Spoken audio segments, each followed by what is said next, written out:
नमः पार्वती पतये हर हर महादेव। जय शिव शंभो। आप सभी को चैत शुक्ल पक्ष प्रदोष की हार्दिक शुभकामनाएं। प्रिय श्रोताओं, आज चैत मास की शुक्ल पक्ष की प्रदोष व्रत है और सोमवार का दिन है। यह दोनों ही दिन भगवान भोलेनाथ को अति प्रिय है। इस दिन विधि विधान से भगवान भोलेनाथ और माता पार्वती की पूजा आराधना करके व्रत कथा का पाठ किया जाता है और व्रत भी रखा जाता है।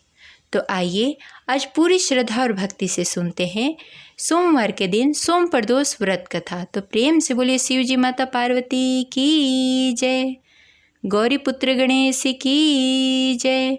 जय शिव शंभो। हर हर महादेव। कथा शुरू करने से पहले इस वीडियो को लाइक करके कमेंट बॉक्स में हर हर महादेव अवश्य लिखें।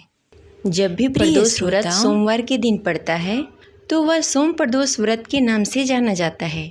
माना जाता है कि इस दिन व्रत रखने से व्यक्ति के समस्त पापों का नाश हो जाता है और रोग दुख भी नष्ट हो जाते हैं और व्यक्ति पर किसी भी प्रकार के आर्थिक संकट और कोई भी संकट आने वाला हो, भगवान भोलेनाथ उसको नष्ट कर देते हैं और उस पर भगवान भोलेनाथ और माता पार्वती की असीम कृपा होती है। आज के दिन जो भी व्यक्ति भगवान भोलेनाथ की पूरी श्रद्धा और भक्ति के साथ पूजा करता है, भगवान भोलेनाथ उसकी हर मनोकामनाओं को अति शीघ्र पूरी कर देते हैं। आज के दिन व्रत रखा जाता है और व्रत के साथ व्रत कथा भी सुनना बेहद ज़रूरी होता है, क्योंकि इसके बिना व्रत अधूरा माना जाता है। तो आइए पूरी श्रद्धा और भक्ति के साथ भगवान भोलेनाथ और माता पार्वती उनके साथ भगवान गणेश को ध्यान करते हुए सुनते हैं सोम प्रदोष व्रत कथा। कथा शुरू करने से पहले इस वीडियो को लाइक करके कमेंट बॉक्स में हर हर महादेव अवश्य लिखें।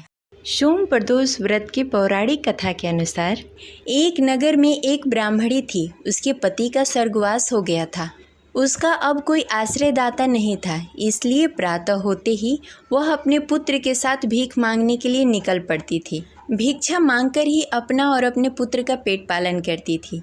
एक दिन ब्राह्मणी जब लौट रही थी तो उसे एक लड़का घायल अवस्था में कराहता हुआ मिला। वह लड़का विदर्भ का राजकुमार था। शत्रु सैनिकों ने उसके राज्य पर आक्रमण करके उसके पिता को बंदी बना लिया था और राज्य पर नियंत्रण कर लिया था। इसलिए वह राजकुमार का लड़का इधर उधर भटक रहा था। राजकुमार ब्राह्मण पुत्र के साथ ब्राह्मणी के घर चला गया। ब्राह्मणी दयावश उसे अपने घर लेकर आई। तभी से राजकुमार ब्राह्मणी के साथ ही रहने लगा। तभी एक दिन अंशुमती नामक एक गंधर्व कन्या ने राजकुमार को देखा तो वह उस पर मोहित हो गई। अगले दिन अंशुमती अपने माता पिता को राजकुमार से मिलने के लिए लाई। उन्हें भी राजकुमार पसंद आ गया। कुछ दिनों के बाद अंशुमती के माता पिता के स्वप्न में भगवान शिव आए। उन्होंने आदेश दिया कि राजकुमार और अंशुमती का विवाह करा दिया जाए। उन्होंने वैसा ही किया। सोम प्रदोष व्रत महात्मा के प्रभाव से ब्राह्मणी प्रदोष व्रत करती थी। उसके व्रत के प्रभाव से गंधर्व राज की सेना की सहायता से राजकुमार ने विदर्भ के शत्रुओं को खदेड़ दिया और अपने माता पिता को भी वापस लाए। पुनः से राज्य स्थापित हो गया। आनंद पूर्वक सभी रहने लगे। राजकुमार ने ब्राह्मण पुत्र को अपना प्रधानमंत्री बना लिया। ब्राह्मणी के प्रदोष व्रत के महत्व से जैसे राजकुमार और ब्राह्मण पुत्र के दिन फिर गए, वैसे ही भगवान शिव अपने दूसरे भक्तों के दिन भी फेरते हैं। अतः सोम प्रदोष व्रत करने से सभी भक्तों का कल्याण होता है और उनकी सारी मनोकामनाएं पूर्ण होती है। सोम प्रदोष के दिन भोलेनाथ के अभिषेक करना बहुत ही शुभ माना जाता है और भगवान शिव का विशेष श्रृंगार किया जाता है। इस दिन सच्चे मन से भगवान भोलेनाथ की पूजा अर्चना करने से उसकी मनोवांछित फल प्राप्त होता है। किसी भी लड़का या लड़की किसी के शादी में जो अड़चनें आ रही हैं, इस व्रत से वो अड़चन दूर हो जाती है और संतान सुख की प्राप्ति होती है। इस प्रकार सोम प्रदोष व्रत की पौराणिक कथा संपन्न हुई। तो चलिए सुनते हैं भगवान शिव की दूसरी कथा। पूर्व काल में चित्रभानु नामक एक शिकारी था। जानवरों की हत्या करके वह अपने परिवार का पालन पोषण करता था।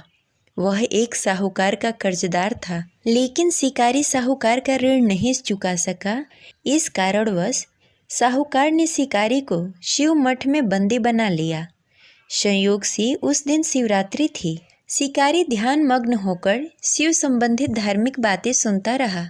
चतुर्थी को उसने शिवरात्रि की कथा भी सुनी। संध्या होते ही साहूकार ने उसे अपने पास बुलाया और ऋण चुकाने के विषय में बात की। शिकारी अगले दिन सारा ऋण लौटा देने का वचन देकर बंधन से छूट गया। अपनी दिनचर्या की भांति वह जंगल में शिकार के लिए निकला, लेकिन दिन भर बंदी गृह में रहने के कारण भूख प्यास से व्याकुल था। शिकार करने के लिए वह एक तालाब के किनारे बेल वृक्ष पे पड़ाव बनाने लगा। बेल वृक्ष के नीचे शिवलिंग था जो बेलपत्रों से ढका हुआ था। शिकारी को उस शिवलिंग के बारे में पता न चला। पड़ाव बनाते समय उसने जो टहनियाँ तोड़ी वह संयोग से शिवलिंग पे गिरी। इस प्रकार दिन भर भूखे प्यासे शिकारी का व्रत भी हो गया और शिवलिंग पे बेलपत्र भी चढ़ गए। एक प्रहर रात्रि बीत जाने पर एक गर्भवती मिर्गी तालाब पर पानी पीने पहुंची। शिकारी ने धनुष पर तीर चढ़ाकर ज्यों ही प्रत्यंचा खींची, मिर्गी बोली, मैं गर्भवती हूँ, शीघ्र ही प्रसव करूँगी। तुम एक साथ 2 जीवों की हत्या करोगे, जो ठीक नहीं है। मैं अपने बच्चे को जन्म देकर शीघ्र ही तुम्हारे सामने प्रस्तुत हो जाऊँगी, तब तुम मुझे मार लेना। शिकारी ने प्रत्यंचा ढीली कर दी और मिर्गी झाड़ियों में लुप्त हो गई। कुछ ही देर बाद एक और मिर्गी उधर से निकली। शिकारी के प्रसन्नता का ठिकाना न रहा। समीप आने पर उसने धनुष पर बाण चढ़ाया। तब उसे देखकर मिर्गी ने विनम्रता पूर्वक निवेदन किया, हे पार्थी, मैं थोड़ी देर पहले ही ऋतु से निवृत्त हुई हूँ। कामतुर विरहिणी हूँ, अपने प्रिय की खोज में भटक रही हूँ। मैं अपने पति से मिलकर शीघ्र ही तुम्हारे पास आ जाऊंगी। शिकारी ने उसे भी जाने दिया। 2 बार शिकार खोकर उसका माथा ठनका। वह चिंता में पड़ गया। रात्रि का आखिरी प्रहर बीत रहा था। तभी एक अन्य मिर्गी अपने बच्चे के साथ उधर से निकली। शिकारी के लिए स्वर्णिम अवसर था। उसने धनुष पे तीर चढ़ाने में देर न लगाई। वह तीर छोड़ने ही वाला था कि मिर्गी बोली, हे पार्थी, मैं इस बच्चे को उसके पिता के हवाले करके लौट आऊँगी। इस समय मुझे मत मारो। शिकारी हंसा और बोला, सामने आए शिकार को छोड़ दूँ? ऐसा मैं 2 बार कर चुका हूँ। मैं इतना बड़ा मूर्ख नहीं हूँ। मेरे बच्चे भूख प्यास से तड़प रहे होंगे। उत्तर में मिर्गी ने फिर कहा, जैसे तुम्हें अपने बच्चों की ममता सता रही है, ठीक वैसे ही मुझे भी अपने बच्चों की ममता सता रही है। इसलिए सिर्फ बच्चों के नाम पर मैं थोड़ी देर के लिए जीवन दान मांग रही हूँ। हे पारधी, मेरा विश्वास करो, मैं इन्हें उनके पिता के पास छोड़कर तुरंत लौटने की प्रतिज्ञा करती हूँ। मिर्गी का दीन स्वर सुनकर शिकारी को उस पर दया आ गई। उसने उस मिर्गी को भी जाने दिया। शिकार के अभाव में बेल वृक्ष पर बैठा हुआ शिकारी बेलपत्र तोड़ तोड़कर नीचे फेंकता जा रहा था। जैसे ही सुबह होने को हुई, तब एक हष्ट-पुष्ट मिर्ग उसके रास्ते में आया। शिकारी ने सोच लिया कि इसका शिकार अवश्य करूँगा। शिकारी की तनी प्रत्यंचा देखकर मिर्ग विनीत स्वर में बोला, हे पार्थी भाई, यदि तुमने मुझसे पूर्व आने वाली 3 मिर्गियों तथा छोटे छोटे बच्चों को मार डाला है, तो मुझे भी मारने में विलंब न करो, ताकि उनके वियोग में मुझे एक क्षण के लिए दुख न सहना पड़े। मैं उन मिर्गियों का पति हूँ। यदि तुमने उन्हें जीवन दान दिया है, तो मुझे भी कुछ क्षण के लिए जीवन दान देने की कृपा करो। मैं उनसे मिलकर तुम्हारे सामने उपस्थित हो जाऊंगा। मिर्ग की बात सुनते ही शिकारी के सामने पूरी रात का घटना चक्र घूम गया। उसने सारी कथा मिर्ग को सुना दी। तब मिर्ग ने कहा, मेरी 3 पत्नियां जिस प्रकार प्रतिज्ञाबद्ध हो गई हैं, मेरी मृत्यु से अपने धर्म का पालन न कर पाएंगी। अतः जैसे तुमने उन्हें विश्वास पात्र मानकर छोड़ा है, वैसे ही मुझे भी जाने दो। मैं उन सबके साथ तुम्हारे सामने शीघ्र ही उपस्थित हो जाऊंगा।